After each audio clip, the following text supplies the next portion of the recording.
Marc et Sophie, Marc et Sophie, Marc et Sophie.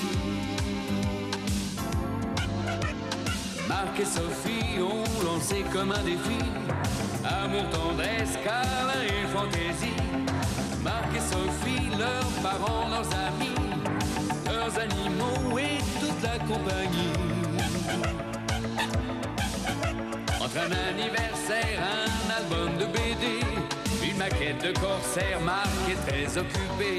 On se débrouille comme on peut, des voisins pas contents, des copains malheureux et Sophie rit tout le temps.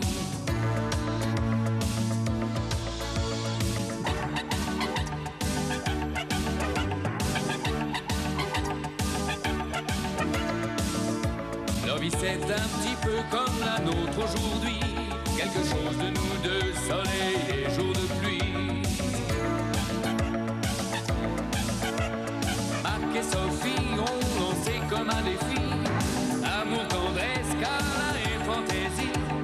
Marc et Sophie, leurs parents, leurs amis, leurs animaux et toute la compagnie.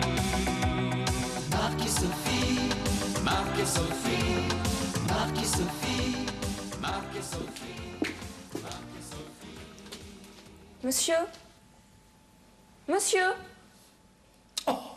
Oh ben ça c'est de la gambette alors.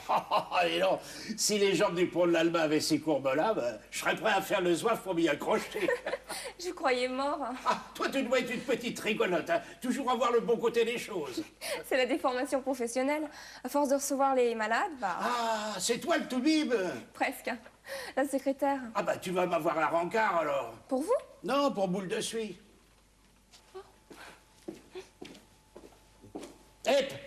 Gratis, hein, j'ai pas une thune. Il fume ton toubib? Non. Mais je vais pouvoir vous arranger ça. Venez. Je te suis, ma belle. Bah, minute, boule de suie. On va pas comme ça chez les gens sans se faire une beauté, hein.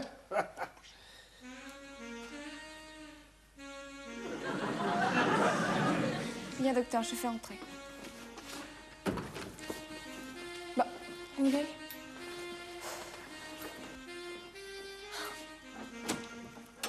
Alors, vous venez? Le docteur vous attend. Ah bah, minute, je fais reluire.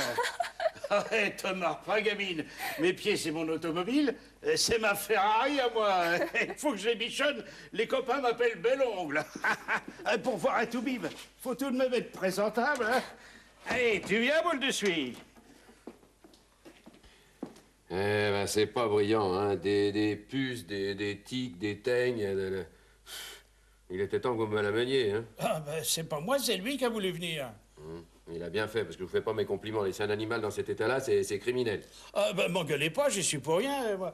Boule de suie, je l'appelle comme ça à cause de sa couleur. Oui. Je l'ai sorti de tôle. C'est-à-dire? Bah, il était en cage à vendre, entre une oie et puis un coq. Mais il gueulait tellement que le coq, il chantait le lever du jour à 5 heures du soir, et puis l'oie, elle commençait à aboyer à la mort. Vous l'avez acheté? Ouais. Vous avez peut-être pas eu le temps de le payer, quoi. Bah, c'est-à-dire qu'hier soir, j'ai ouvert sa cage, et puis il est parti. Il a filé. Hein. Et puis, il m'a attendu au coin de la rue, puis il est reparti. Alors moi, je l'ai suivi, mais je l'ai suivi jusqu'à chez vous, quoi. Ah ben, ça fait une trotte, hein. C'est pas central, le 17e. Enfin, chacun crèche où il veut. Hein. Ben, c'est pire qu'une crèche, ici. On cherche les allumettes, hein. On cherche les allumettes? Ben, c'est plus petit qu'une boîte d'allumettes, quoi. Dites donc, vous étouffez pas, vous manquez pas d'air? En tout cas, vous n'en manquez pas, hein. Non, on s'habitue. Et puis les boîtes, ça conserve. Ah, chacun son truc, hein. Lui, on l'a bien mis en cage comme un canari. Va te soigner, Bibiche. J'aurais voulu voir le docteur. Oh bah, il est en consultation. Revenez dans une demi-heure. Je préférais attendre ici. Dehors, il y a un gros matou qui commence à reluquer drôlement côté plume. Bah, comme vous voulez. Asseyez-vous. Hein. Je vous appellerai dès qu'il aura terminé. Merci, mademoiselle.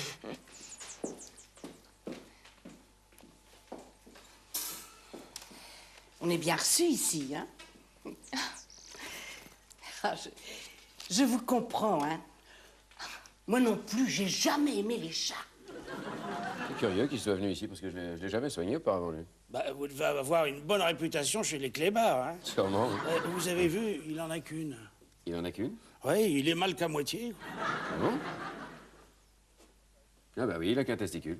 Non, ça arrive quelquefois, c'est pas grave, c'est une petite tare génétique. Une tare génétique? Oui, ça veut dire qu'il est né comme ça. Mais on pourrait pas lui en mettre une fausse? Il y a peut-être plusieurs genres, hein. Je vais d'abord commencer par lui nettoyer 2-3 plaies, puis surtout essayer d'éliminer ses parasites, parce que... Mais est-ce que je peux attendre à côté parce que j'ai le cœur sensible? Oh non, mais bien sûr, vous allez... Oh, pardon, excusez-moi. voilà. Excusez-moi. Ah bah voilà, il y a une auréole maintenant. Non, mais non, ne vous inquiétez pas, ça ne tâche pas. Bah vous êtes sûr? Oui, c'est de l'alcool, ça s'évapore. Parce que c'est du Loden authentique, hein. Oui. On n'en fait plus du comme ça. Tenez, touchez. Non, je vous crois. Ah. Viens là, sa capuce, viens. Viens ici, moi.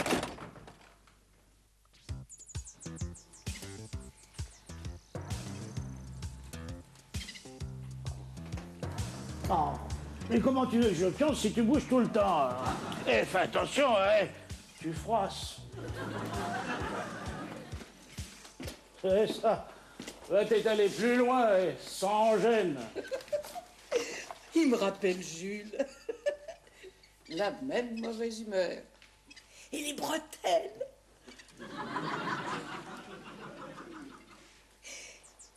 Je vous ai jamais parlé des bretelles de Jules? Si je vous ai déjà raconté, vous m'arrêtez, hein? Voilà. J'adorais tirer dessus. Schlac. Schlac. Arrête, qui disait, ça me fait mal. Et moi, je riais. Oh, je riais. Je crois que je préférais les bretelles de Jules aux Jules à bretelles. Monsieur, dame, Madame Rigny m'a demandé de lui acheter du pâté et du pain. Voilà déjà la baguette. Vous l'avez acheté d'occasion? Je peux pas résister à un crouton. C'est comme le croupion du poulet. Moi, mon repas de fête, c'est crouton-croupion. Chacun ses goûts roses, hein. La clientèle devient de plus en plus chic. Ah, c'est ça, des miettes maintenant. Allez manger ailleurs ou alors croutonner proprement. Vaut mieux entendre ça que d'être sourde. Voilà. Et puis surtout, reprenez confiance en vous, Monsieur Berthier, et arrêtez de croire que tout le monde vous en veut. Merci, docteur. Au revoir. Au revoir. Ouais, tu peux pas faire attention, mes pompes. N'exagérons rien.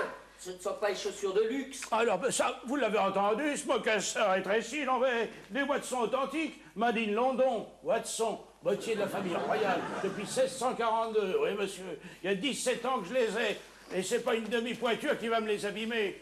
Un suicidé anglais qui avait décidé de faire le grand plongeon sur le Pont-Neuf, il y a 17 ans, en vrai gentleman. Eh ben, avant de sauter, il avait déposé sur le parapet ses pompes et son bitos. Chapeau claque authentique. Bel ongle ne porte que du beau. Qu'est-ce qui se passe ici? Vous voyez bien que tout le monde m'en veut. Mais non, pas du tout, Monsieur Berthier. Venez avec moi. Voilà. Écoutez, on se revoit mardi, et en attendant, vous suivez votre traitement. Et tout ira bien. Voilà. Au revoir, Monsieur Berthier. Au revoir. Minus, Fayot.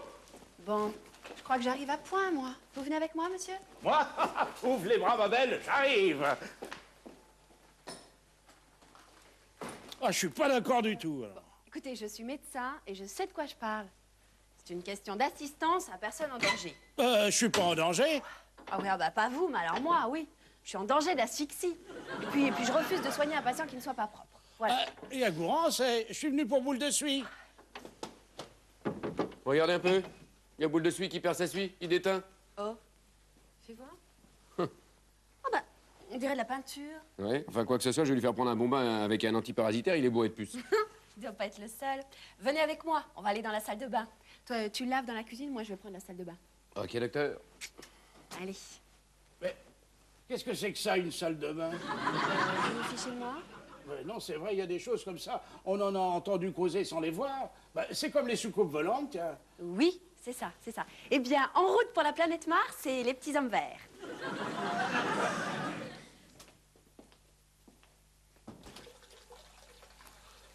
Ah, j'aime pas bien l'eau, hein. Oh, j'avais remarqué. J'ai la peau très sensible. Elle est pas bien imperméable. Ah ben, ça doit être une tare génétique. Une tare génétique? Oui, c'est... Je suis né comme ça. Ah ben, ça existe, à demander à votre mari. Oui, c'est ça. Allez, une tare génétique, remarquez, j'en ai une, moi aussi. J'ai l'odorat très développé. Allez. Faut que je rentre là-dedans? Oui, mais il faut enlever vos chaussures. Ah ben, je m'en doute. Je vous laisse. Vous auriez pas un journal? Ah, un journal. Un journal. Voilà. Tenez. Merci. Ça se lit dans l'autre sens. Ah ben, c'est pas pour lire.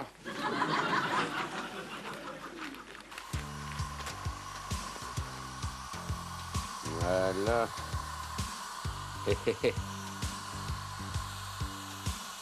Ton supplice est terminé. Je me demande si on va encore t'appeler boule de Pas de suite. pâté. Où tu vas? Ah, mais c'est boule de neige. Te voilà revenu.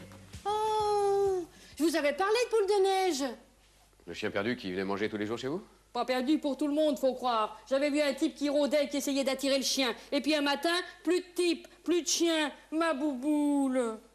Oh, mais c'est pour ça qu'il est venu directement ici, lui. Mais pourquoi il était noir? Ils ont dû le maquiller pour mieux le revendre. Ça sent le trafic de chiens, ça. Ça existe? Si ça existe. Il y a des gens qui volent les chiens pour les vendre à des laboratoires ou à des animaleries sans scrupules. T'es sûr que c'est boule de neige? Et comment? Je peux pas me tromper. Il en a qu'une, docteur. Tout va bien? Oh non, c'est pas vrai. Bah, vous vous êtes baigné tout habillé? Hey, j'ai fait d'une pierre deux coups. J'ai lavé le bonhomme et l'emballage. Ah, c'est pas pour me faire mousser, mais je suis assez fier de ma flotte.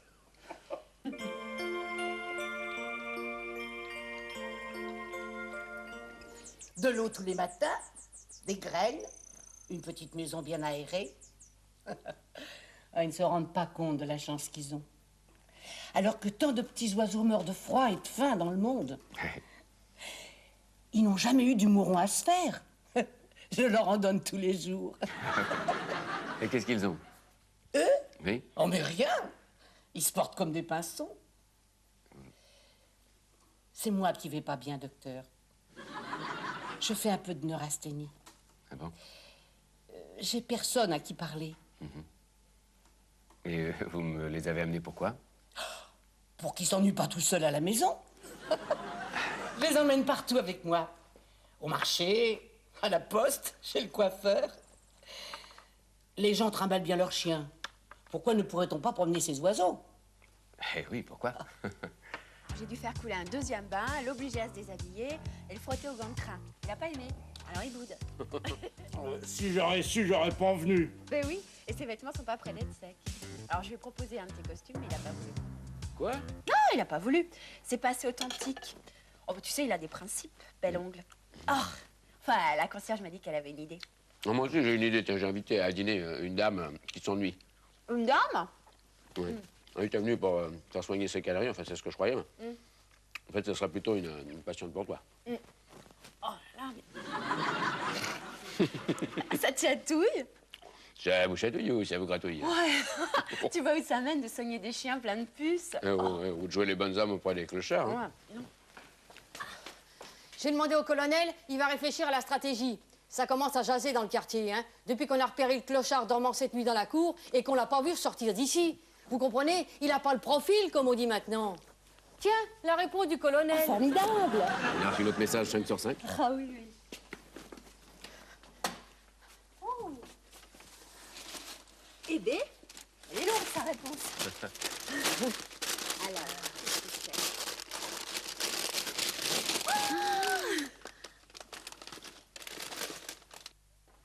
Alors, c'est le pantalon d'Ernest Lavoisin, mort à Mers-el-Kébir en juillet 40. Et puis, ça... Ah.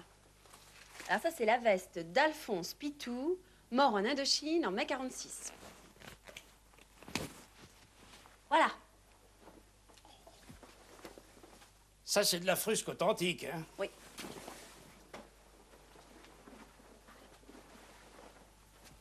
Me v'là un monument au mort ambulant. On va me déposer des fleurs sur les pinceaux tous les 11 novembre. Quelle bonne idée, hein? Ce pique-nique au clair de lune. Mais c'est ridicule. Il est claustro, il étouffe à l'intérieur. Il sera parti sans manger. D'accord. Et voilà. J'espère que c'est du charolais, hein. Eh oui, c'est du charolais. Oui. Mais dis donc, vous avez l'air d'être une fine gueule, vous. Ah bah ça, côté Bectance, Bellongle n'aime que le bon. Vous voulez la combine? Oui. Vous faites les poubelles des grands restos. La tour d'argent. Il y en a qui vont une fois dans leur vie. Moi, je me la paye 2-3 fois par semaine. Vraiment? La viande rouge, ça se mange bleu. Le docteur Rigini. Oui, c'est moi. Enfin, c'est nous. Oui, oui, nous profitons de la pleine lune. C'est très bénéfique, médicalement parlant. Oui, la pleine lune a une énorme influence sur notre vie. Oh, oui. C'est comme chez nous, les soirs de pleine lune, c'est là qu'on a le plus de travail. Des suicides, des meurtres, des crimes, des fois même des morts. Justement, je recherche un clochard et un petit chien noir qui a été volé hier soir. Il paraît qu'ils sont chez vous. Oh, non, on a dû mal vous renseigner, là. Vous voyez, ici, notre chien noir, nous, c'est un chien blanc. Et puis voici ma femme et 2 amis. Madame Beaumont, j'habite au 18. Oui, et monsieur... Colonel Bellongle, j'habite quai de la Tournelle. Face à Notre-Dame. Vue imprenable. Oh, quelle chance! Vous voulez un petit verre? Non, merci, jamais pendant le service. Ou alors un tout petit. Ah bon, Donnez. voilà, merci. Tenez, dites-moi, vous avez des baies vitrées? Sur tout le quai, immense baie vitrée, sans vitre. Hein. Vous me ferez visiter. Très bon. Merci. Merci, excusez-moi pour le dérangement. Bonne fin de soirée. Mon colonel. Et dites-moi, mon colonel, vous avez des problèmes de chaussures, hein? Non, ce sont des chaussures orthopédiques. Parce que, vous voyez, le colonel a énormément marché dans le désert. Oh. Il ne peut plus porter que ça comme chaussures. Colonel.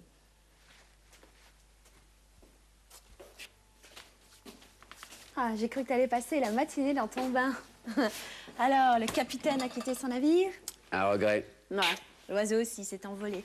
Oiseau. Mais oui, Bellongle, il est parti, sans même nous dire au revoir. Il nous a juste laissé ce petit mot. Excusez, je retourne à mes pénates, ma chambre c'est les quais et mon toit les étoiles. C'est joli, hein? Oui. Ça doit être formidable, hein, quelquefois, d'être clochard.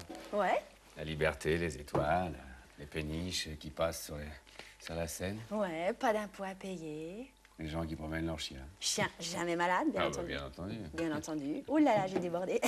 Les amoureux qui s'embrassent sous les quais. Toute la vie qui défile à ta fenêtre, quoi. Ouais. La vie avec le manque de chauffage, le froid, les puces, la solitude. Faut toujours que tu vois le mauvais côté des choses, quoi. La faim aussi. Remarque, Bellongle, c'est pas privé, il a bien pris son petit déjeuner. Tu les as entendus cette nuit dans la cour? Café croissant, thé croissant ou chocolat croissant? Moi, plutôt vin blanc, saucisson. Vin blanc saucisson? Mais c'est une excellente idée, ça. Et on se fait un petit coup de blanc avec un énorme sandwich au saucisson. Saucisson beurre? D'accord, vraiment. Déjà des goûts de luxe. Clochard du dimanche, quoi.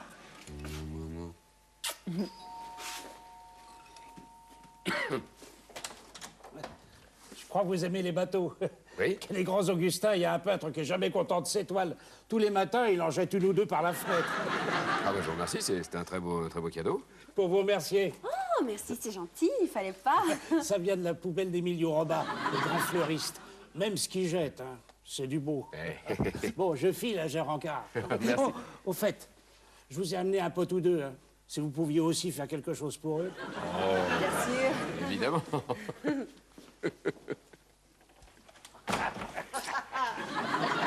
Oh, dites donc, elles vous vont bien les bretelles de Jules.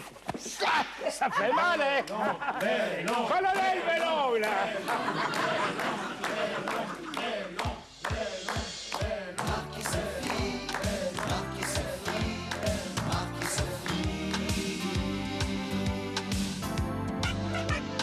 Marc et Sophie ont lancé comme un défi amour, tendresse, câlin et fantaisie.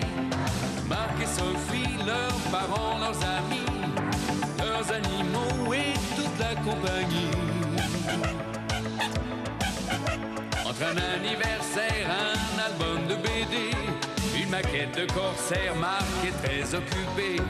On se débrouille comme on peut, des voisins pas contents, des copains malheureux et Sophie rit tout le temps. Marc et Sophie, Marc et Sophie, Marc et Sophie, Marc et Sophie ont lancé comme un défi amour, tendresse, câlin et fantaisie. Marc et Sophie, leurs parents, leurs amis,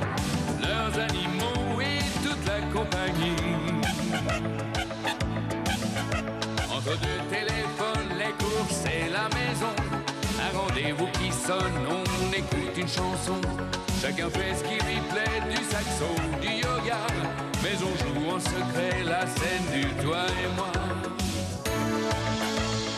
Marc et Sophie, Marc et Sophie, Marc et Sophie.